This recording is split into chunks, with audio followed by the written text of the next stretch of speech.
¿Qué tal? Un gusto al estar con ustedes en este nuevo tema como es la investigación periodística. La ética y la investigación son parte fundamental dentro de lo que es el periodismo. ¿El periodista qué debe de tener para el periodismo de investigación? Mira, aquí vamos a la pregunta a veces que se ha hecho siempre, ¿no? ¿El periodista nace o se hace?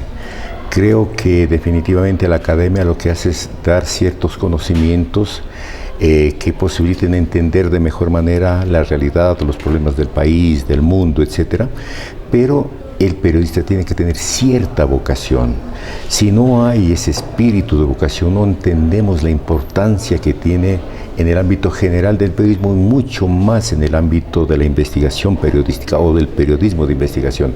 El periodismo de investigación es esa persona que, aparte de las cuestiones que son muchas veces evidentes, trata de indagar más allá de lo que nos podemos ver en la simple realidad y que está expuesto consecuentemente a muchas situaciones incluso que pueden estar relacionadas con su propia vida cuando se mete a investigar problemas como nosotros conocemos del narcotráfico, problemas relacionados del ámbito político mismo. ¿En ello juega un factor importante la ética? Es vital. En todo ejercicio de cualquier profesión, la ética se convierte en un elemento fundamental de su quehacer. En el ámbito de la comunicación social y el periodismo, nosotros tenemos ciertos códigos deontológicos, ciertos códigos de... ¿Cuánto influye la ética? Porque se han dado últimos casos de que no ha existido ética en algunos comunicadores, sino que ha servido quizás la investigación para un chantaje a futuro. No, la ética es un pilar fundamental del periodismo y de cualquier profesión, diría yo, pero sobre todo en el periodismo, cuando nosotros estamos manejando información que es relevante y de interés público. La forma en que obtenemos la información, a quién nos debemos con la información, es decir, no tener agendas ocultas detrás del tratamiento de los temas, no tener financistas ocultos que determinen las agendas en las que nosotros estamos trabajando, es fundamental y ese es un factor ético clave y es de todas formas un tema muy importante que no se ha resuelto totalmente. Por ejemplo, en el caso de los portales de investigación, llamados de investigación, que hasta ahora no transparentan el origen de sus recursos, por lo cual el público no sabe si confiar o no confiar o si las investigaciones que realizan de alguna forma son sesgadas o están direccionadas. Entonces eso es fundamental, o sea, definitivamente la ética se vuelve como, es tu carta de presentación de credibilidad frente al público de que lo que estás haciendo lo haces por el interés de la gente. La lealtad está con la sociedad, con la comunidad y no con intereses de ciertos sectores o poderes económicos o políticos. Dentro del periodismo de investigación juega un factor importante el tener la fuerza, la valentía para poder enfrentar los problemas a futuro. Sobre todo pensando que el periodista forma parte de las muescas del poder y cuando decide investigar ya no forma parte de esto. En realidad es un contrapoder, forma parte de un antihéroe de la sociedad y entonces debe asumir una serie de riesgos que quizás valen la pena. Mi caso es sencillo, no coincide con los primeros problemas en el Ecuador de relación con el narcotráfico, narcodemocracia, la llamamos en el año 99-2000. Entonces muchos personajes del gobierno de Yamil Maguad muy cercanos al tema del narcotráfico. Yo podría recordar algunos de ellos, ¿no? El señor Ramón Jiménez Carbo, procurador general del Estado, tenía una empresa llamada Plumavid que estaba muy cercana al tema narcotráfico. Había sido tomada dos de sus naves, ¿no es cierto?, en Estados Unidos con alguna sustancia prohibida. Teníamos al dueño de Bancomex, Medardo Ceballos, en México, embajador, que también tenía problemas con la DEA norteamericana. Y a poco tiempo ocurrió que en Ecuador también mataron al líder social, líder político, Jaime Hurtado González. Entonces, la cosa existe mucha relación. Lenin Rosero, que entonces fue un político y también abogado de este movimiento político, logró encontrar que había conexión entre la muerte de Jaime Hurtado con temas del narcotráfico. Había temas demasiado cercanos, era muy delicado hablar de eso en el país.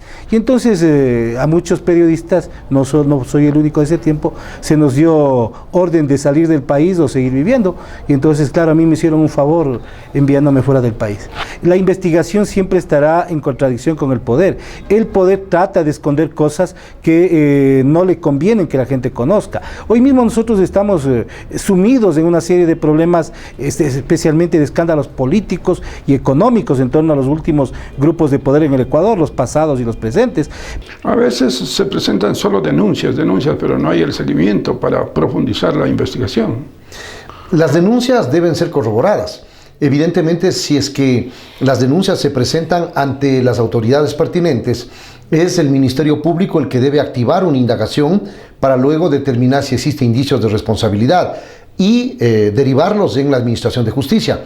Considero que incluso al estar cooptados por el Poder Ejecutivo, las diversas funciones, me refiero al gobierno anterior, al gobierno del expresidente Rafael Correa, poco se pudo hacer para desenmarañar a aquellos actos de corrupción, y a que adicionalmente el mandatario de ese entonces, Rafael Correa, cuando se presentaba una denuncia a través de medios de comunicación o directamente ante la Fiscalía, salía al paso y defendía a sus funcionarios sin mayores reflexiones e incluso ponía su cargo a disposición. Le puedo poner un ejemplo allí, el de Pedro Delgado, su primo, su pariente, que terminó fugando a Miami.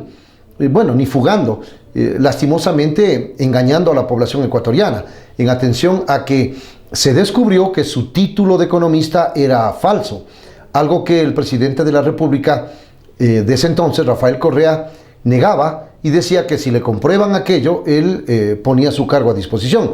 Para ponerle un solo ejemplo, hay muchos de estos ejemplos que se dieron, por ejemplo, con el tema valija diplomática. Usted conoce que se descubrió droga en la valija diplomática que se transportaba hacia Europa, hacia Italia específicamente. Esos son ejemplos claros de que la investigación no era posible y que los periodistas buscábamos ciertos vericuetos para poder llegar a descifrar algunos aspectos que eran de interés colectivo. Ahí está el caso del Gran Hermano, que daba cuenta de contratos del Estado con el hermano del expresidente Rafael Correa. Se generó una veeduría para que investigue, una veeduría integrada y pedida por el propio Rafael Correa, que luego de las conclusiones, luego del informe final, no le parecieron bien y fueron enjuiciados los integrantes de esta veeduría. Es importante la ética en la investigación periodística, de ahí que ustedes conocerán las fases, cómo realizar precisamente lo que es la investigación. El tema de la investigación es muy delicada, porque nosotros siempre estamos topando estructuras de poder. El periodista de raza primero se molesta de las injusticias, que es uno de los grandes diferenciadores, porque dice que donde hay dolor, donde hay sufrimiento, donde hay pérdida, ahí debe estar el periodista de investigación. Entonces se le toma al periodista de investigación como el que escribe, como el escribano, que en realidad lo somos, pero también hay periodistas de investigación que son fotógrafos. Y una imagen en estas épocas es una de las cosas más duras que pueden generar. Tenemos poco índice de lecturabilidad en sí, pero una imagen bien tomada, bien posicionada, que hable sobre, por ejemplo, la pérdida de la guerra, que hable sobre el tema de la migración que ahora azota a todo un mundo, sí puede golpear. Tenemos que tener muy en cuenta que Facebook no es nada más que una herramienta de sociabilización que tiene su rostro humano, es decir, Mark Zuckerberg viene a ser dueño de la compañía de Facebook aparentemente. Al inicio fue una plataforma de estrategia militar. Los militares fueron los primeros que desarrollaron el tema de la comunicación digital por el tema bélico, ¿sí? Y su incursión en diferentes áreas de la geografía del mundo. En política yo puedo investigarle primero el perfil de un político, puedo ver con quién se relaciona, cómo se relaciona. Yo ya tengo un backup de muchas conexiones que existen.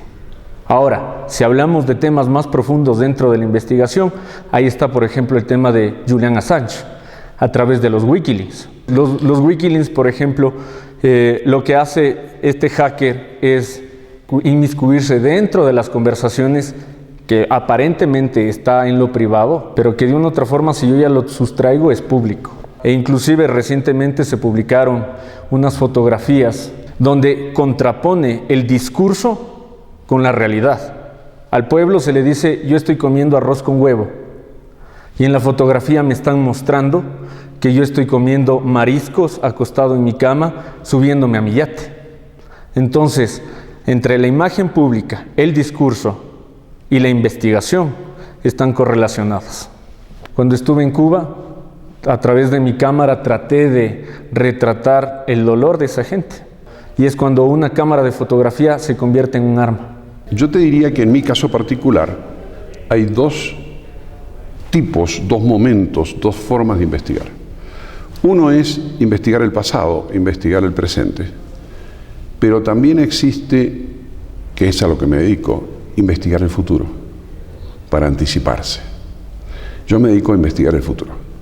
Me dedico no solamente desde el punto de vista teórico y conceptual, sino incluso he desarrollado ya 12 métodos de penetración en el futuro. Trasladémosle a la parte periodística de la investigación. La parte periodística de la investigación, que es un área que fue en su momento una especie de hobby mío, como docente precisamente de periodismo de la investigación, yo les decía precisamente esto que acabo de decir a mis alumnos, ¿no? Hay dos cosas que ustedes tienen que aprender a investigar muy bien. Uno es lo que pasó o cómo está la cosa para poder encontrar el eje, el origen, el movimiento, etc.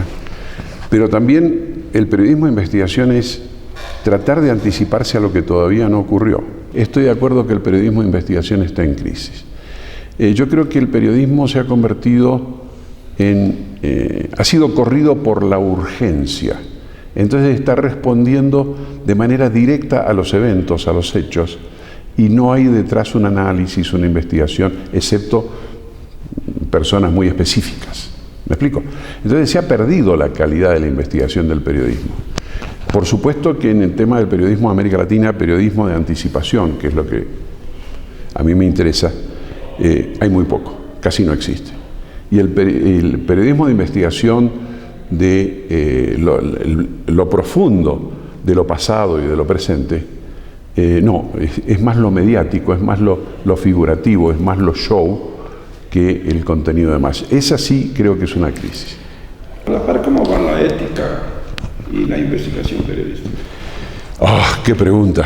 ¡Qué pregunta! ¡Qué pregunta! Mira, yo salí de mis cátedras y de la membresía en el Consejo Académico de la Escuela de Periodismo donde daba clases, precisamente porque propuse como examen de egreso ética del periodismo y no fue muy bien tomado. Por lo menos en mi país no hay colegios de periodismo, no hay organizaciones tipo gremial de periodismo y tampoco hay tribunales de ética y de disciplina como hay en otras profesiones. Creo que eso que de alguna manera nació y se trató de justificar con la libertad de expresión y la libertad de prensa es un exceso a la libertad de expresión y a la libertad de prensa. Yo creo que tendría que existir un manejo mucho más ético y exigirse un manejo ético.